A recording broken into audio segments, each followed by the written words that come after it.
Hello বন্ধুরা, এই দেখো আজকে ইভিনিং স্ন্যাক্স বানাতে চলে এলাম। চিড়ার কাটলেট। চিড়াটাকে ভিজিয়ে জল ঝরতে দিয়েছিলাম, দিয়ে সেই ফাঁকে আমি দুটো আলু বয়েল করে নিয়েছি। সেই বয়েল আলুটাকে সেই ভেজানো চিড়ার মধ্যে গ্রেট করে নিলাম, আর এর মধ্যে একে একে পেঁয়াজ কুচি, লঙ্কা কুচি, আদা কুচি দিয়েছি। দিয়ে এর মধ্যে বড় টেবিল চামচ যে থাকে, সেই বড় টেবিল চামচ 2 চামচ কর্নফ্লাওয়ার দিয়েছি। দিয়ে সুন্দর করে মেখে নিয়ে তেলে ফ্রাই করেছি। ডিপ তেলে করিনি, আবার একেবারে যে শ্যালো ফ্রাই সেটাও নয়, মোটামুটি মিডিয়াম তেলে আমি ভেজে নিয়েছি। কাটলেটের আকার করে, সে গোলও হতে পারে, লম্বাটে হতে পারে, যার যেটা খুশি। আমি গোল গোল করে ভেজে নিয়েছি।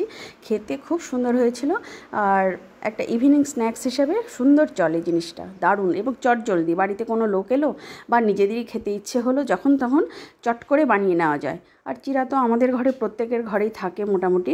এই যে লাল লাল করে ভেজে নিয়ে আমি টমেটো সসের সঙ্গে পরিবেশন করেছি। অসাধারণ ছিল রেসিপিটা, খুব সুন্দর লাগলো আমার কাছে, খেতেও খুব ভালো লেগেছে এবং চটজলদি।